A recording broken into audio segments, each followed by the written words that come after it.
Austria's Conservative People's Party, led by 31-year-old Sebastian Kurz, is set to win the country's general election, projections suggest. Mr. Kurz is on course to become the world's youngest national leader.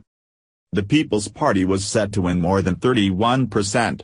It is so far unclear whether the Social Democrats or the far-right Freedom Party will finish second. Short of a majority, Mr. Kurz's party could seek an alliance with the anti-immigration Freedom Party. Addressing his supporters, Mr. Kurz said, "It is time for change in this country. Today is a strong order for us, to change this country, and I say thank you to you all who made this possible. I'm overwhelmed, I'm happy, and I look forward to working for Austria." Before the election, Mr. Kurz served as Europe's youngest ever foreign minister, after he was appointed in 2013 aged just 27. In May 2017 he became the leader of the People's Party.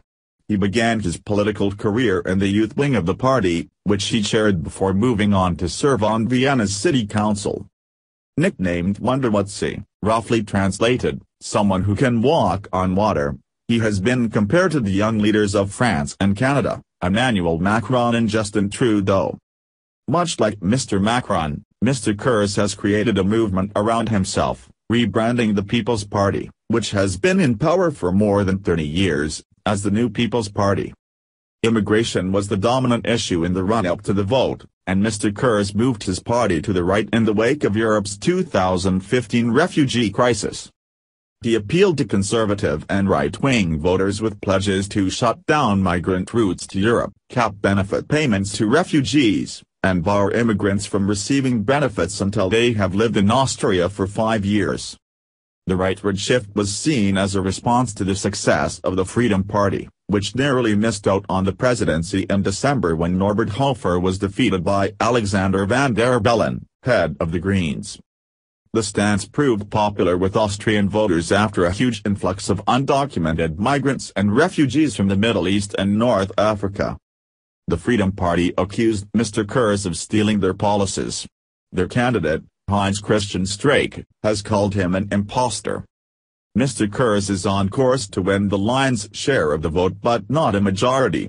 If the forecasts are correct, he will need to form a coalition, most likely with the Freedom Party. The last coalition between the Social Democrats and the Conservatives fell apart this spring, and there may be reluctance to renew it. But an alliance with the populist, far-right Freedom Party could prove controversial among Austria's EU counterparts. Mr. Kurz refused to discuss his plans, saying only that he would talk to other parties.